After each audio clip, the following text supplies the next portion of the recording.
Break break break ये poem लिखी है अल्फ्रेड लॉर्ड टेनिसन ने। अल्फ्रेड लॉर्ड टेनिसन ये कोई छोटे मोटे पोएट नहीं थे। उनकी पोयम है इमेमोरियल।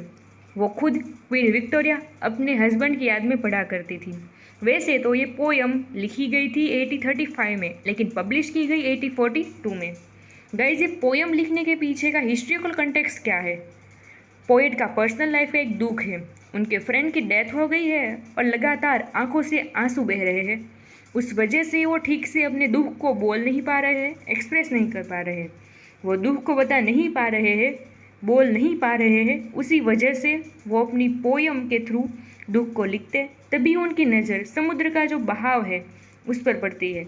वो बहाव था, वो पत्थर पर टकराता है, जो सीन देखते हैं। और पहली ही लाइन में वो कहते हैं ब्रेक ब्रेक ब्रेक, यानी तोड़ो तोड़ो तोड़ो। क्या तोड़ने की बात की है? वो समुद्र से कहते हैं अपने ठंडे भूरे पत्थरों पर तुम्हारा पानी है वो डालो और पत्थर को तोड़ दो। पत्थर को तोड़ने की बात पोएट ने क्यों की है? क्योंकि इसका मतलब है कि पोएट को गुस्सा आ रहा है, क्योंकि अपने फ्रेंड को वो खो चुके हैं। उसी वजह से अपने गुस्से को एक्सप्रेस करने के लिए ऐसा लिखा है। And I would that my tongue could utter the thoughts that arise in me. मेरे अंदर जो कोई भी विचार है वो अराइज यानी उत्पन्न हो रहे हैं, उठ रहे हो, शायद मैं बोल सकता, क्योंकि वो रो रहे हैं उस वजह से वो ठीक से बोल नहीं पा रहे हैं। इसीलिए ऐसा कहते हैं कि शायद मैं बोल सकता। O well for the fisherman's boy, यानी कि अरे कितना अच्छा नसीब है फिशरमैन के लड़के का।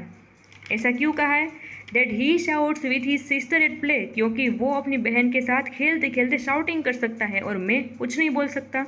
ओह well for the sailor's lad, अब कहते हैं कि अरे नाविक के लड़के के लिए कितना अच्छा है।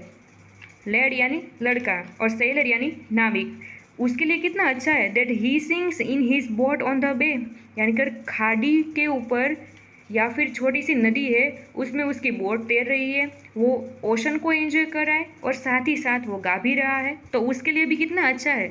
फिर तीसरी स्टांजा है and the stately ships go on, यानी कि और आलिशान जहाज to their haven under the hill.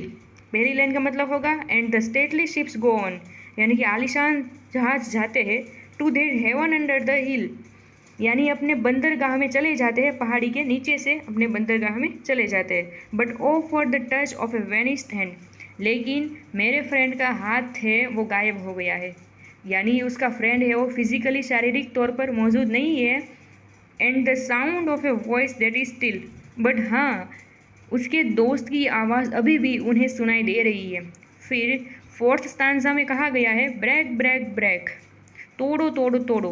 पहली स्टांजा की पहली लाइन यहाँ रिपीट की गई है at the foot of the cracks, यानी कि वैसे तो इसका मतलब होता है कि चट्टानों के पैर पर तुम टकराओ, लेकिन चट्टानों के पैर ये थोड़ा सा पर्सोनिफिकेशन हो जाएगा। अगर हमें इसका परफेक्ट मीनिंग निकालना है तो हम ऐसा निकाल सकते हैं कि तुम पत्थर से टकराओ, हे समुद्र तुम पत्थर से टकराओ, but the tender grace of a day that is dead. ये सब कुछ काम का नहीं है, फिजूल है। क्यों? क्योंकि पोएट को लगता है कि अच्छे दिन थे जब उसका फ्रेंड उसके पास था, कितनी टेंडर ग्रेस थी, ग्लोरी थी उनके लाइफ में। Will never come back to me, लेकिन वैसे दिन कभी भी वापस नहीं आने वाले हैं।